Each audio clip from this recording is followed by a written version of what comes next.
Emma, has M&S really gone woke?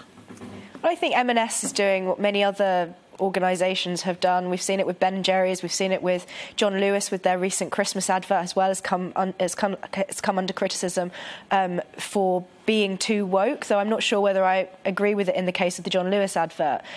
So really M&S is doing what many other large corporates have started doing. They're competing within a market of what one PR expert referred to as a new woke religion, and they're really just jumping on the bandwagon there. And we saw this with the LGBT sandwiches, but in this instance, one person said, without a shred of irony, that adding these pronouns to the badges represented a great leap forward for M&S. So I think what we're seeing really is M&S making a decision on the basis of what has become a sort of corporate consensus, and I can't imagine that it's going to fly very well with their usual customers. Well, this is the point. I mean, look, firstly, the pronoun thing drives me insane. If I see that you've got these pronouns on your email, it just angers me from the very start of our conversation, because it's very obvious to me if you're a bloke or if you're a woman based on your name.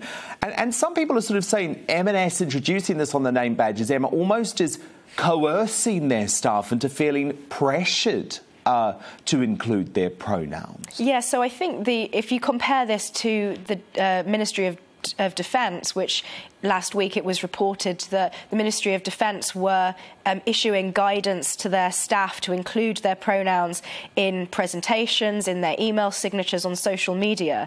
That was something that was mandated. And in the case of M&S, this is something that they are very straightforwardly saying is voluntary.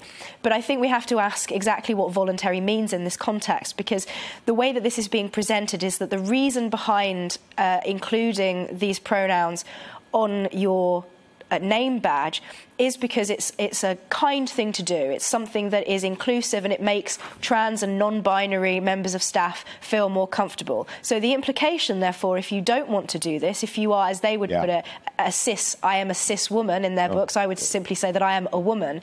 If I chose not to put my pronouns on my staff card, there would be the implication that I was doing that because I was somehow being trans-exclusionary, that I was not wishing to be kind to other members of staff. You just don't want to draw attention to your gender. I completely understand that. I hate the whole thing.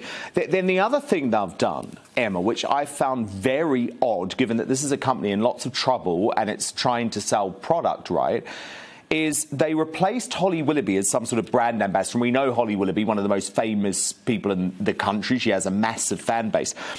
And they replaced him with some woman called Madison Ritland, who is a little-known US model and activist who I've never heard of, and I imagine most M&S customers have never heard of. What was that about? Well, she's known in the US for being a sort of feminist activist. Oh, so that's what it was. So it's possible that this is, the ad campaign is also being directed by an American, which I think many people would find unusual, given that M&S is known for being a British brand.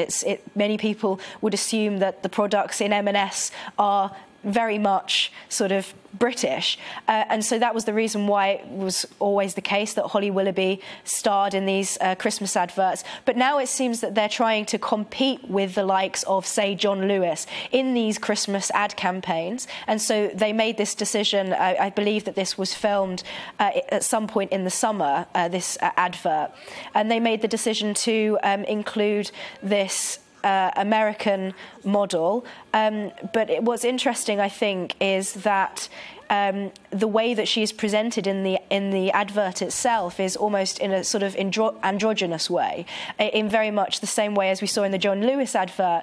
There was this androgynous alien character, and it came under criticism for a lot of things. Yes, I think some of that was slightly overblown. Heaven forbid that you're just a woman or a man in an advertising campaign these days. That's a terrible thing, isn't it? Absolutely terrible thing. I mean, look, Emma, I listened to all of this, and I just think this is not going to increase M&S sales. So why do they do it? Who are they trying to please?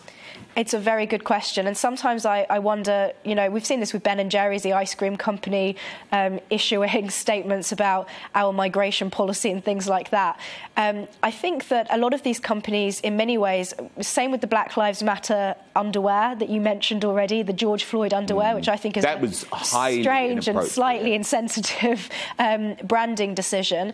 But I think that in some of these instances, I wonder whether the companies are almost trying to tick a box. It's almost like a risk assessment for them. They're trying to cover their backs and say that, you know, we have fulfilled this certain criteria within this particular ideology that is sweeping across society, and particularly within these corporates.